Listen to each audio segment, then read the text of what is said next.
There's basically an estate agent being secretly filmed. So they secretly film 11 estate agents. Guys, we're going to cut this down. There's like 29 minutes. This is going to be really interesting to watch. Choosing an estate agent is every home seller's most difficult and biggest decision. This is the story of how Sam chose her agent and how it changed her life. Wow. Let's see what's going on here.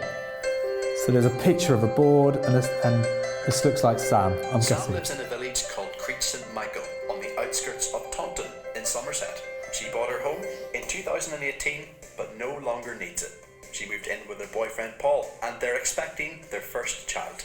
Sam's put 3 years of love into her first home and has mixed feelings about selling it, but she doesn't want to be a landlord. She works for Charlie Lambden, the founder of I know Charlie. He's asked me to do an interview on his podcast coming up. No matter what estate agency they might work at. Charlie is advising her how to make absolutely sure she doesn't choose the wrong agent and lose money. Now Charlie's a Marmite character in our industry. I get on okay with Charlie. I like what he tries to do. I think he's got a really good heart. I think he genuinely wants to help the market, especially home sellers.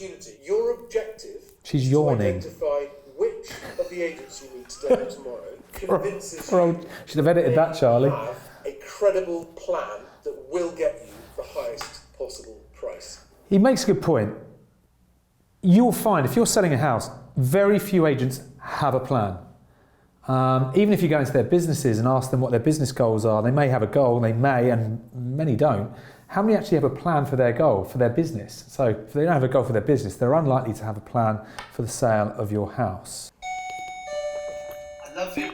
Here's the valuations. Approach, just sending it out to 18 agents to say, I think that's fantastic. It's No, he doesn't. No, come on. You think the seller sending it out to 18? Yeah, all right, whatever. Okay, good on you. I would recommend advertising at 260.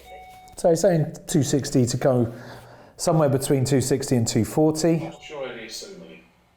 I'm going to write down what I think. I've seen an agent do this before, and they write down a few figures. So whichever Sam comes back with, they've written it down. Does that make sense? Oh, a bit sleazy. I'm not sure he's doing this though, so I'm not going to jump the gun. Silly one, I would say probably 275, 280. Yeah. And she's covering it up. True one, 265. Oh! Expect 260, silly 275. Yeah. Hiya, it's only 9 past 9 on Friday, and I'm so sorry to bother you. I don't mean to put pressure on, but I just wanted to... I don't mean to put pressure on. So one of the agents I think's already been out there is calling back, knowing that there's probably more agents going out there. I don't want to put pressure on. Yeah, right. We have got somebody that does want to buy, look at your property fairly urgently. They're looking in your area. So What do you think? If you're selling your house and you had that phone call, what do you think? What do you think, Ed? Well, I want to consider all options. Yeah, yeah. One-off viewing, somebody there, fancy having a look, maybe? Lies, lies, lies. Now, that's what I think most people will think. I think they'll be thinking they're just trying to get me to go with them. I don't mean to put pressure on, but literally, that is exactly what you're doing even by saying those words. I mean, to me, this is an example of exactly why estate agents have such a bad reputation. I think that's harsh. I think he's trying to get someone through the door at the best price, but I just think he's gone the wrong way around it, and I think Charlie's picked up on that, and so's the owner. Sam has had an email from her solicitor. Okay, email from Adam. Is it exchanged? The solicitor.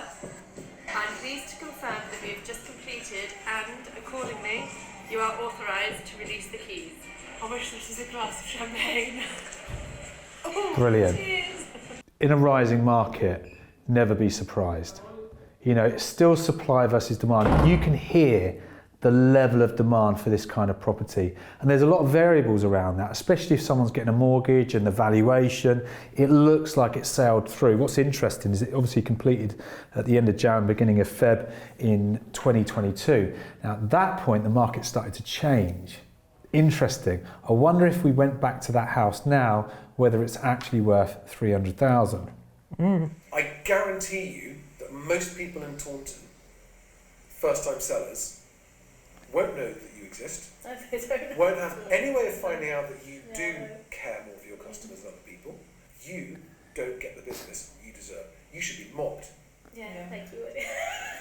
I'm not being No. personal. No. I'm not putting sunshine up. And I would say, It was an experiment that we Spot did on. to show best I think we're done, guys. I think that's a real success story and a great estate agent who's got a great result for their customer in a very, very good space of time as well.